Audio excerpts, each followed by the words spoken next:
Imagine meeting someone who seems perfect. They're charming, polite, always smiling, and everyone loves them. But deep down, something feels off. It's not their words or actions. It's a gut feeling that whispers, "Be careful." What if the most dangerous people aren't the loud, angry ones, but those who hide something far darker beneath their polished surface? Carl Jung, the legendary Swiss psychiatrist, believed there's one hidden trait that makes a person truly unpredictably. It's not what you'd expect. It's not aggression, dishonesty, or even malice. It's something so subtle, so insidious, that it slips under your radar until it's too late. In this video, we're diving into Carl Jung's profound insights to uncover the most dangerous sign in a persona warning you can't afford to ignore. You'll discover why this trait is so deceptive, how it shows up in everyday life, and how to spot it before it harms you or those you care about. By the end, you'll see people and maybe even yourself in a completely new light. This isn't just about understanding others. It's about unlocking the secrets of the human psyche. So, stick with us until the end to learn how to protect yourself and grow stronger through Carl Jung's wisdom. Ready to dive in? Let's get started, because what you don't see can hurt you. Let's start with a question. Have you ever felt a part of yourself you don't quite understand, a sudden burst of anger, a hidden envy, or even a dream you're too afraid to chase? These aren't just random feelings. They're glimpses of what Carl Jung called the shadow, the hidden side of your psyche that holds everything you've pushed away. To understand the most dangerous sign in a person, we first need to grasp what the shadow is and why it's so powerful. Carl Jung, one of the greatest minds in psychology, believed that every person wears a mask, what he called the persona. This is the face you show the world, your polite smile, your professional demeanor, the you that fits society's expectations. But beneath that mask lies a vast, untamed territory, your unconscious. And within that unconscious sits the shadow, a collection of traits, impulses, and desires you've buried because they feel unacceptable. Maybe it's the anger you were taught was wrong, the ambition you were told was selfish, or the vulnerability you learned to hide to seem strong. Here's the thing. The shadow isn't just a storage room for your flaws. It's alive, dynamic, and constantly shaping how you think, act, and connect with others. Think of it like a basement in your mind. You might lock away old boxes of memories or feelings, but they don't just sit there, they whisper, they shift, and sometimes they bang on the door. Carl Jung believed these buried parts don't disappear. They influence you in ways you might not even notice. Let's bring this to life with an example. Picture Sarah, a successful lawyer in her 30s. To everyone around her, she's the picture of confidence, sharp, composed, always in control. But growing up, Sarah was told that showing weakness was shameful. So, she buried her insecurities, her need for approval, even her sadness. Those feelings didn't vanish, they became part of her shadow. Now, whenever she feels vulnerable, she snaps at her colleagues or pushes people away, not realizing why. That's her shadow at work, acting out because she refuses to face it. Carl Jung taught that the shadow isn't created by you alone. It's shaped by the world around you, parents, teachers, culture, all telling you what's good or bad. As a child, you learn to hide parts of yourself to fit in. If your family praised you for being nice, you might have buried your assertiveness. If you were rewarded for being strong, you might have suppressed your fears. Over time, these disowned parts form your shadow, and the longer you ignore them, the more power they gain. Here's where it gets fascinating. The shadow isn't inherently bad. It's not just a dumping ground for your worst traits. It can also hold your untapped potential, creativity you've stifled, dreams you've abandoned, or strengths you've been too afraid to embrace. For example, maybe you've always wanted to be an artist, but you were told it's impractical. That passion doesn't disappear. It lingers in your shadow, waiting for you to reclaim it. But when the shadow is ignored, it becomes a problem. Carl Jung said, "Until you make the unconscious conscious, it will direct your life, and you will call it fate." In other words, the parts of yourself you refuse to see don't just stay quiet. They act out in sneaky ways. Have you ever lashed out at someone and later wondered, Why did I do that? Or felt jealous of a friend's success but couldn't admit it to yourself. That's your shadow, slipping through the cracks of your awareness and influencing your choices. Let's look at another real-world example to make this clearer. Meet James, a high school teacher who's known for his patience and kindness. Everyone loves him. He's the guy who never gets mad, always helps out, and seems to have it all together. But James grew up in a household where anger was taboo. He learned to suppress it, to push it down deep. Now, that anger lives in his shadow. Instead of yelling or confronting people, it comes out sideways. Passive, aggressive comments, subtle sarcasm, or moments where he quietly undermines a colleague's work. James doesn't see himself as angry. He thinks he's the nice guy. But his shadow is running the show, and it's hurting the people around him. This is what makes the shadow so crucial to understand. It's not just about you. It affects how you interact with others. When you deny your shadow, you're not just hiding from yourself, you're setting the stage for misunderstandings, conflicts, and even harm. Carl Jung believed that recognizing your shadow is the first step to becoming a whole, authentic person. It's not about getting rid of it, that's impossible. It's about shining a light on it, understanding it, and integrating it into who you are. So, why does this matter for spotting the most dangerous sign in a person? Because the shadow is the key. The danger lies not in having a shadow everyone does, but in what happens when someone refuses to acknowledge it. In the next part, we'll dive deeper into what happens when the shadow is completely ignored and how it can turn even the nicest people into something far more destructive. Before we move on, pause for a second. Have you ever noticed a part of yourself you try to hide? Maybe it's a feeling, a thought, or a desire you're not proud of. Don't judge it, just notice it. That's the first step to understanding your shadow. Stick with us, because what comes next will show you why this matters more than you might think. So, now that we know what the shadow is, a hidden part of ourselves holding suppressed emotions, impulses, and even untapped potential, what happens when someone refuses to acknowledge it? Carl Jung warned that ignoring the shadow doesn't make it go away. Instead, it grows stronger, lurking in the unconscious and finding ways to leak into our lives. This is where things get dangerous, not just for the person, but for everyone around them. Let's dive into what happens when the shadow is denied and how it can turn even the most well-meaning people into sources of harm. When you push something into your shadow, say, anger, insecurity, or even ambition, it doesn't vanish. It's like shoving a pile of clutter into a closet and hoping it stays put. Sooner or later, that clutter spills out, often in ways you don't expect or control. Carl Jung believed that what we don't bring into consciousness controls us from behind the scenes. The shadow, when ignored, becomes a silent puppeteer, pulling strings on your actions, words, and relationships without you realizing it. Let's paint a picture with a real-life example. Meet Emma, a manager known for her warm smile and supportive leadership style. She's the kind of boss who always says, "I'm here to help you succeed." But growing up, Emma was taught that being selfish was wrong, so she buried her own desires for control or recognition. Those desires didn't disappear, they became part of her shadow. Now, whenever her team gets praise for a project, Emma subtly shifts the credit to herself. She might suggest changes to their work that undermine their confidence, all while framing it as constructive feedback. Emma doesn't see herself as controlling. She thinks she's being helpful, but her shadow is calling the shots, and her team feels manipulated and undervalued. This is the heart of the problem. When the shadow is denied, it doesn't just stay quiet. It finds indirect, often destructive ways to express itself. Carl Jung called this process projection. When you refuse to face your own flaws like jealousy, anger, or insecurity, you start seeing them in others. Suddenly, your colleague is too ambitious, your friend is untrustworthy, or your partner is selfish.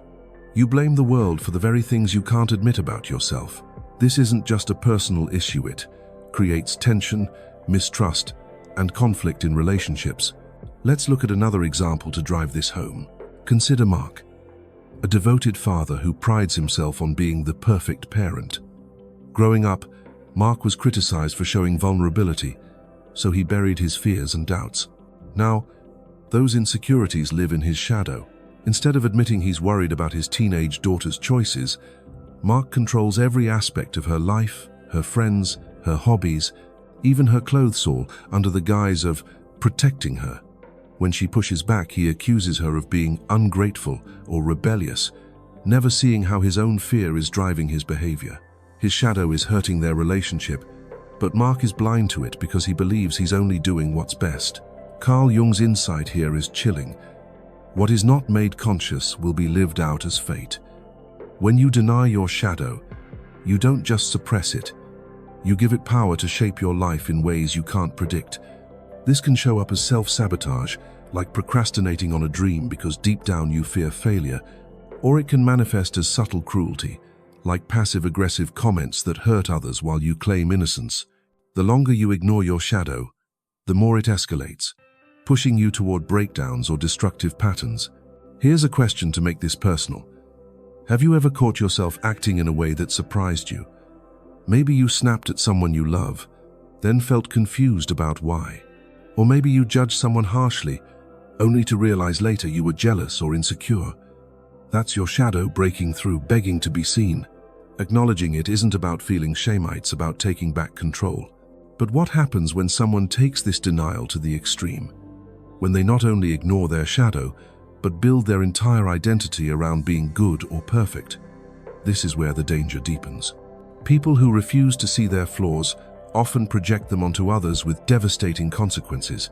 They might manipulate under the guise of kindness, control while claiming to protect, or even hurt others while believing they're helping. Because they can't see their own darkness, they justify everything they do, leaving a trail of confusion and pain behind them. Let's revisit Emma, our manager. One day, a team member calls her out for taking credit for their work. Instead of reflecting, Emma doubles down, saying, "I was just trying to make the project better for everyone." She genuinely believes she's in the right, but her shadow, her need for control and recognition, is driving her actions. Her team feels betrayed, but Emma can't see her role in their frustration. This is the trap of shadow denial. It blinds you to your own impact. Carl Jung's wisdom offers a way out. Face your shadow. This doesn't mean acting on every impulse or dwelling on your flaws. It means being honest about them. If you can admit, "I feel jealous sometimes," or "I get angry when I feel ignored," you take away the shadow's power to control you. You become more authentic, more trustworthy, and less likely to harm others unintentionally. Before we move to the most dangerous sign in a person, let's pause for a moment. Think about someone in your life who seems too perfect. Always calm, always kind, never wrong. Do their actions ever feel off? Like there's something they're not saying? That's a clue. Their shadow might be at work. In the next part, we'll uncover the one trait Carl Jung feared most: the complete denial of the shadow and why it makes someone truly unpredictable. Stick with us, because this is where things get eye-opening. We've explored the shadow, what it is, and what happens when it's ignored. Now let's zero in on the core of Carl Jung's warning. The most dangerous sign in a person. It's not loud aggression, blatant deceit, or even cruelty that stands out. According to Carl Jung, the trait that should put you on high alert is something far more deceptive: the complete denial of the shadow. When someone refuses to acknowledge their own flaws, their capacity for harm, or their inner darkness, they become unpredictable, and that's what makes them truly dangerous. Let's unpack why this trait is so insidious, how it shows up in real life, and how you can protect yourself from its impact. At first glance, someone who denies their shadow might seem like the opposite of dangerous.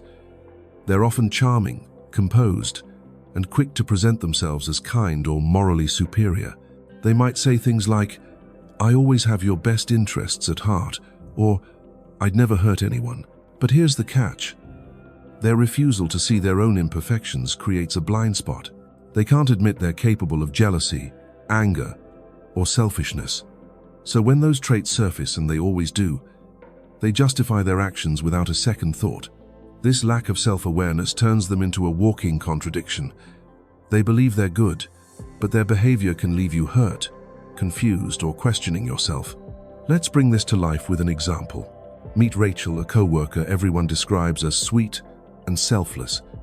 She's always volunteering to help, offering advice and boosting team morale. But Rachel grew up believing that any negative emotion like envy or resentment was shameful. So, she buried those feelings deep in her shadow.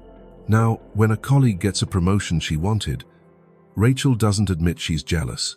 Instead, she spreads subtle gossip about their unfair advantage or questions their competence behind their back, all while smiling to their face. She doesn't see herself as spiteful. She thinks she's just pointing out the truth. But her shadow is driving her actions, and her colleagues feel betrayed without knowing why. This is what makes shadow denial so dangerous. It's invisible to the person themselves. Carl Jung believed that people who refuse to face their shadow live in a state of spiritual blindness. They're so convinced of their own goodness that they can't reflect on their behavior. This leads to a pattern Carl Jung called inflation, an overblown sense of moral or personal superiority.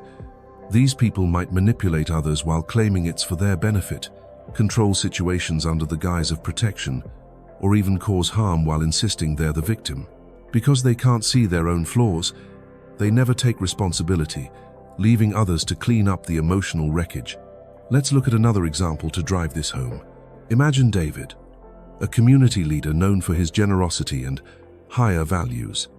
He organizes charity events, mentors young people, and preaches about integrity. But David has never confronted his own need for power or validation, which lies buried in his shadow. When someone questions his decisions, he doesn't reflect the lashes out, accusing them of being disrespectful or ungrateful. He might exclude them from the group or undermine their reputation, all while framing it as protecting the community. David believes he's a saint, but his shadow makes him a tyrant in disguise. Those around him feel manipulated, but he's oblivious to his role in their pain. Here's a chilling insight from Carl Jung. The brighter the persona, the darker the shadow. In other words, the more someone presents themselves as perfect, pure, or infallible, the more likely their shadow is running unchecked. These people aren't dangerous because they're evil, they're dangerous because they're unaware. Someone who knows their flaws, who can say, "I messed up," or "I was jealous," is far less likely to harm others. They're grounded in reality. But those who deny their shadow live in a fantasy where they can do no wrong, and that fantasy makes them unpredictable. So, how do you spot this trait in others? It's not always easy because shadow denial often hides behind a polished exterior, but there are red flags. Watch for people who never apologize, even when they're clearly wrong. Notice those who deflect criticism by blaming others or making excuses. Pay attention to anyone who insists they're always kind, always fair, or always the victim. It's a sign they're disconnected from their shadow. Their actions might feel off, like a friend who gives advice that leaves you doubting yourself, or a partner who controls you for your own good. Trust your gut when something feels wrong, even if you can't pinpoint why. And here's how to protect yourself. Set boundaries. If you suspect someone denies their shadow, don't expect them to change. They can't see the problem. Limit how much you share with them, and don't let their charm or good intentions override your instincts. Most importantly, do the opposite of what they do. Face your own shadow. Reflect on your flaws, your triggers, your mistakes. The more you understand your own darkness, the less likely you are to fall for someone else's. Let's make this personal for a moment. Think about someone in your life who seems too good to be true. Do they ever admit when they're wrong? Or do their actions sometimes leave you feeling uneasy, even if they seem kind on the surface? That's your intuition picking up on their shadow denial. Don't ignore it. As we wrap up this chapter, here's a piece of advice inspired by Carl Jung. The most dangerous people aren't those with darkness inside them. Everyone has that. It's those who pretend their darkness doesn't exist. By learning to spot this trait, you're not just protecting yourself, you're stepping into a deeper understanding of the human psyche. In our final part, we'll tie it all together with a powerful call to face your own shadow and unlock your true potential. Stay with us, because this is where the real transformation begins. We've just journeyed through the hidden depths of the human psyche, uncovering Carl Jung's chilling warning about the most dangerous sign in a person, the complete denial of their shadow. It's not the darkness within us that we should fear. Everyone has a shadow. It's the refusal to face it that turns people into unpredictable forces, leaving confusion and pain in their wake. But here's the empowering truth. By understanding this, you're not just learning to spot danger in others. You're unlocking the key to your own transformation. Facing your shadow isn't easy. It means looking at the parts of yourself you'd rather hide: your anger, your fears, your insecurities. But when you do, something incredible happens. You reclaim your power. You become more authentic, more compassionate, and more in control of your life. Carl Jung believed that embracing your shadow is the path to becoming whole, to living a life of purpose and depth. So, take that first step today. Ask yourself, what's one thing I've been avoiding about myself? Let that question spark your journey. If this video opened your eyes or stirred something deep within, share it with someone who needs to hear it. Drop a comment below. Have you ever encountered someone who denied their shadow or noticed it in yourself? We'd love to hear your story. Don't forget to hit that subscribe button and ring the bell for more mind-blowing insights from Jung Psyche Hub. Let's dive deeper into the human soul together, because the truth sets us free.